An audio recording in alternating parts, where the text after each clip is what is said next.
Thank you so much for joining us on the show today. How are you doing? I'm good. How are you? Oh, great. Thank you very much. So, things must be crazy right now. We've got episode 3. You've just had, huge congratulations on the season 3 announcement. How are things, in your life at the moment? How are things in my life? I'm walking down the street and people are just sometimes stopping me and giving me candy. I don't know why. I wish it was like that. No, it's pretty cool. I love the interaction with the fans. And it's great going to all these cities and just meeting new people and just getting to know people who love Neil Gaiman, Yeah. and kind of like an extension of that because you're seeing his characters come to life and you're a part of that world. So it's I'm honored to be a part of it, but I'm just like I feel like I'm like this small cog in this huge wheel of Neil Gaiman's world because they're all intersecting and yeah, it's I'm blessed. So yeah, that And have you been to Comic Con and everything yet as well? yeah. The last Comic Con I've been to was the New York Comic Con, Yeah. which it just happened to be my first Comic Con Wow. ever. Yeah. Yeah, I had no idea what to expect, and I grew up on comic books, and for some reason I was one of those kids who I started reading. I got my hands on comics like I think I was 13, and 13 to maybe to like early 20s I was in it, and then something happened where I think I had just the real world happened, and I was working. Life happened, yeah. And life in general happened, and I was like, oh, okay, I gotta pay for these books now. Yeah. They were getting more expensive. Like I remember comics I being like 195, like a dollar, $2 for like an Image comic book, and I still have a lot of my old books. Um, and then going back to the Comic Con, kind of just this love of comics came rushing back, and I started remembering all my old books and the things that I loved, and I would go back to them. And then I started making friends who were into comic books, and I was like, wow, okay, this used to be a secret world when I was growing up. Right. Things into it. So yeah, that was my first Comic Con, and I'm I'm hooked Yeah. again. Oh. So what can you tell us about season 2? We've just had episode 3. You've got Jinn's road trip with Salim. That's pretty interesting storyline. Pretty cool because it's kind it's we're extending that story from the book because everything else really plays to the book, but then we started introducing these new characters because I think Neil's purpose was to kind of have a life after the book of what's going to go on and what's going to happen, and to see the Jinn and Salim kind of grow into a real relationship because season 1 was this one night stand, and now it is the one night stand of like this is what happens when a one nighter comes back into your life. Bit awkward. Yeah, a bit awkward. So that's what we're going to be playing with. It's like these two people actually getting to know one another. I mean, really getting to know one another outside of the season 1 episode of getting to know one another. We're using our words this time, and we're on this road trip and we're on this journey to retrieve something for Mr. Wednesday. And Salim is getting more and more involved in this world of gods, and his own belief is starting to be tested. And that's a really interesting perspective to see because Salim and, well, I guess now Salim is the only human in the show. It was Laura, but now she's a zombie and some sort of. Yeah. So to see Salim kind of like, to see and he's like a genuine, like the good version of what we want humanity to be. Yeah. And so to see him see this world and have his own beliefs challenged, and then for him to challenge them back, like you're going to see some really cool things between him and Mr. Wednesday and him and Mad Sweeney. So yeah, stay tuned for episode 5. That's going to be a good one. That's going to be a fun one.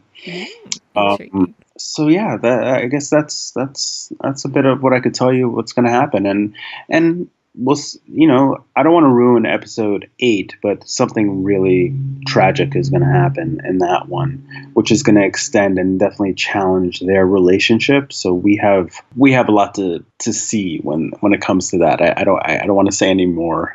So Yeah, just stay tuned. Yeah. stay tuned. So when we had the season opening, you had that amazing shot with the house on the rock.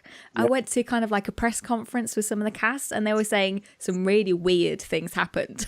Can you tell us a bit more about filming at the house in the rock? Yeah, so that's we shot there. We went to Wisconsin and actually shot at House of the Rock, and a lot of I mean, what kind of weird things were they saying? I'm curious in terms of like, was it behind the scenes weird things or Yeah.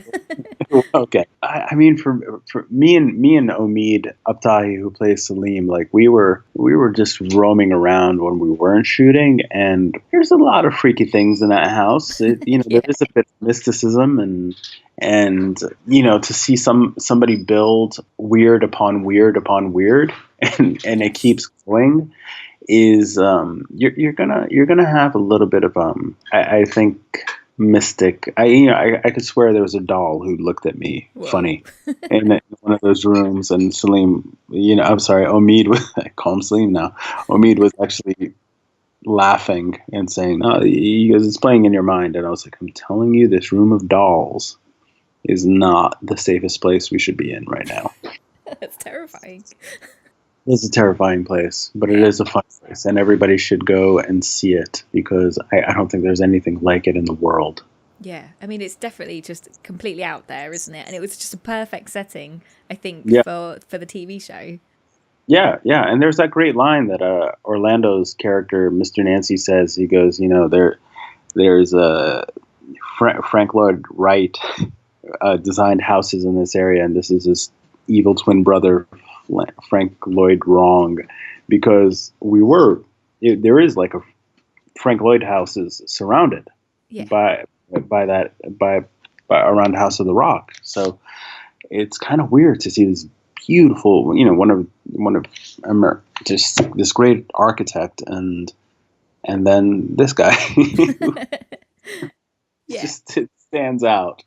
Um, yeah, so I've got to say that American Gods is one of the most like visually amazing shows on TV at the moment. How do you go about filming, those amazing effects for the old gods? oh wow, that's all Chris Byrne. Byrne is he directed episode 1, and he also directed our last episode, and he's one of our producers on the show. But that guy is kind of a mad genius. And he's always trying things, and the way he kind of explains it, Chris is kind of like a kid in the candy store. He'll come up to you and we'll look at a scene, we'll get the pages, and then I'd look at Omid and I'm like, how are we going to do this? And then Chris will come in and just be like, okay, so I have this idea and I want to do this, and then he'll start using like references to old movies of like other kind of crazy weird stuff. But just like being in that process, you're around people who know exactly what they're doing and exactly what they want to do and how to create it. Yeah. And that is like, as an actor, to be a part of that world and to be part of a crew who knows exactly what they're doing, and they know how to do it well. You couldn't ask for anything more, because you feel safe. Yeah. You like you can hang me from the rafters around this green screen because because I know what you're going to create around me is going to be amazing. And just this morning, somebody's stopped me at a coffee shop and we were talking about the show, and they said that show is just so visually stunning. It feels like a graphic novel come to life. And I think that's the goal, to have something different on TV, something that kind of relates more to like people who are involved in that world. American Gods isn't for everybody, but it does relate to people who love that fantasy world, and the show really goes there to have those fans satisfied with what they're seeing. Yeah, I mean, it's just so impressive. Just fantastic team behind the Yeah, show. Yeah. it's all that is all our crew. Those we are nothing without them. And Chris Byrne is the leader on that, and he surrounds himself by people who I'm sure are even just as crazy and mad geniuses in that world. So it definitely takes a village to make this show. Yeah, and I mean, I've been having a look on social media from the hashtag American Gods, Uh-huh. and I saw you do a little bit of fan fiction, perhaps. Yeah, funny enough, I just started that because somebody said something to me. They read my writing somewhere in other projects that I've done, and the word somebody was just like, I would read this kind of fan fiction, and I was just like, you know what? Let me see if I could play with this world. So this literally just started, and I'm I'm kind of doing it because I love talking and engaging with these fans. Yeah. And especially in this world because it's you guys who support what we do. So if I could keep giving back, if I could, shoot photos on set that you're never going to see before, if I'm going to show you a different side of the characters and really have the actors engage and like show you that, Ricky is just like a joy to be with, but like me and him have this beautiful rivalry in terms of like just playing with one another and trying to one up one another and getting to know all the actors through the actors' eyes. It's a very honest way of seeing our world and letting you in. And yeah, if the fan fiction is what the fans want, and I hopefully can do it well, then why the hell not? I mean, if you could do that for Mad Sweeney and Dead Wife as well, that would be I fantastic. I I think I'm going to start adding more of it. Yeah, I mean, why not? What's great is that I get to, I just get to play in this world and use my imagination and add to it. So who knows? Maybe the fan fiction will make it into season 3.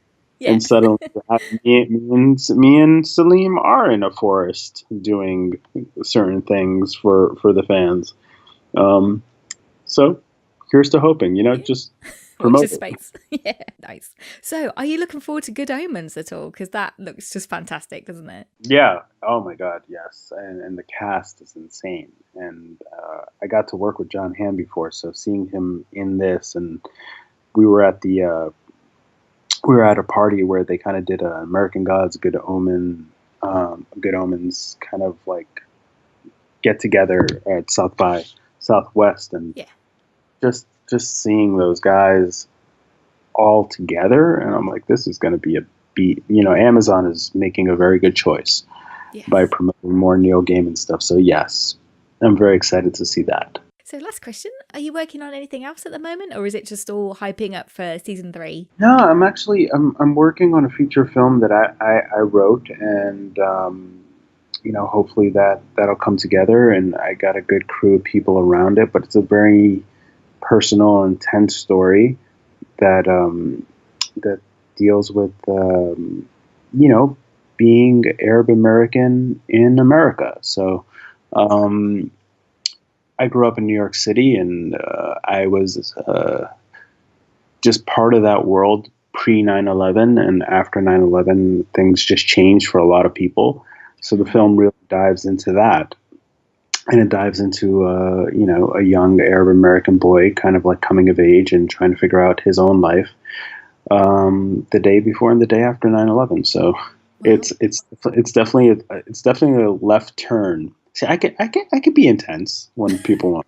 Yeah. It's not all jokes, but I'm really excited about putting that out there and seeing how the world responds. Definitely. I mean, that's one thing I really love about American Gods, how like diverse the cast is and how rich it is. Yeah, and it's giving a voice to so many people. And honestly, I don't think I could have made this film without being on American Gods and building that character. American Gods is this show. It's probably one of the most diverse shows on television, and it's this runaway success. And that, in terms of like the Hollywood model, is what they want to see. If something is actually out there and becoming, is becoming the norm, Yeah. We can't see films about, Arab Americans just being American, and refugee stories and people of color and the things that they're going through. And and we can be in horror movies and action movies and dramas and comedies, because that's literally what's happening in the past few years. Get Out was a huge success, and now Us is breaking records again, and seeing like Miss Marvel breaking records, and you have the first like a true Marvel female led superhero, and it's just breaking box office records. So if you could tell a good story and put people of color and refugees and people of different faiths and really show what the world is like, I think that's when that Hollywood model is going to change, and it is changing for the better. Yeah, definitely. It's just so refreshing to see, isn't it?